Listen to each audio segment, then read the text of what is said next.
নমস্কার বন্ধুরা, আশা করি আপনারা ভালো আছেন। আজকে আমি বানিয়েছি সর্ষে পোস্ত দিয়ে ডিম। তাহলে চলুন কি করে বানিয়েছি দেখা যাক। ডিমের সর্ষে পোস্ত বানানোর জন্য এখানে আমি 6টা ডিম সেদ্ধ করে খোসা ছাড়িয়ে নিয়েছি। এখন ডিমের গাগুলো আমি এবার চিড়ে দেবো। চিড়ে চিড়ে নিতে হবে গাগুলো।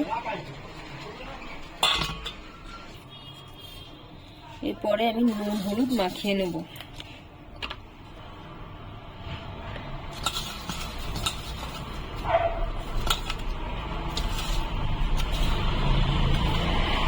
মশলার জন্য নিয়েছি 1 চামচ সর্ষে, 1 চামচ তিল আর হাফ চামচ পোস্ত আর 2টো কাঁচা লঙ্কা। এখানে আপনারা পোস্তটা বেশি করে নিতে পারেন তিলের পরিবর্তে, আর লঙ্কাও মানে স্বাদ অনুসারে নেবেন। আমি খুব কম লঙ্কা দিয়েছি, 2টো লঙ্কা, আর নিয়েছি 2 চামচ টক দই। এটাকে আমি পেস্ট করে নেবো একটা। আমার তৈরি হয়ে গেছে টক দই আর সব মশলাটা একসঙ্গে মিশিয়ে নিয়েছি। আপনারা যদি টক দই ব্যবহার করতে না চান, এর পরিবর্তে মশলা কষার সময় টমেটো দিয়ে দিতে পারেন। আমি এখন ডিমটাকে ভেজে নেব। আমি তেল গরম করে নিয়েছি, এখন ডিমগুলো ভেজে নেব। ডিমগুলো লাল লাল করে ভেজে নেব।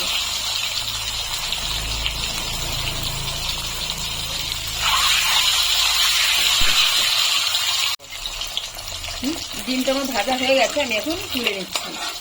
ফোড়নে আমি প্রথমে কালো জিরে দিয়ে দিচ্ছি। কালো জিরেটা ফুটে গেলে রসুন থেতো করে রেখেছিলাম, কয়েকটা রসুন দিয়ে দিলাম। রসুনটা একটু নেড়ে নেব।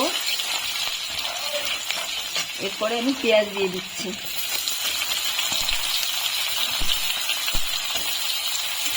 পেঁয়াজটা এখন লাল লাল করে ভেজে নিতে হবে। পেঁয়াজগুলো আমার লাল লাল করে ভাজা হয়ে গেছে। এখন আমি এখানে স্বাদ অনুসারে লবণ দিয়ে দিচ্ছি আর হলুদ দিয়ে দিচ্ছি, আর দিচ্ছি হাফ চামচ কাশ্মীরি লঙ্কার গুঁড়ো। এগুলোকে ভালো করে নেড়ে দেবো। এখন আমি যে পেস্টটা করে রেখেছিলাম পেস্টটা দিয়ে দিচ্ছি। হালকা একটু কষে নেবো এটা।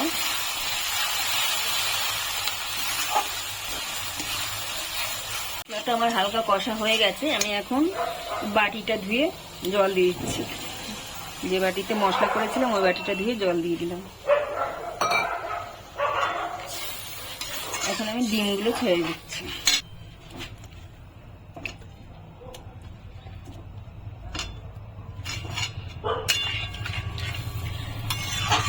ডিমগুলো আমার ছাড়া হয়ে গেছে, আমি এখন একটু ঢেকে দেবো। আমি সামান্য পরিমাণে একটু চিনি দিয়ে দিচ্ছি। এখন হয়ে এসছে, আর 2-4 মিনিট জাল করবো। ডিমটা আমার রান্না হয়ে গেছে, এরকম মানে মাখা মাখাই হবে, বেশি ঝোল হবে না। এখন আমি একটু ধনেপাতা দিয়ে নামিয়ে দেবো।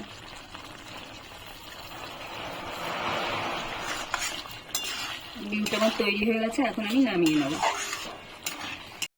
রেসিপিটি আমার তৈরি হয়ে গেছে। ভিডিওটি যদি ভালো লাগে তাহলে একটা লাইক করবেন, সাবস্ক্রাইব করবেন এবং কমেন্টে জানাবেন কেমন হয়েছে।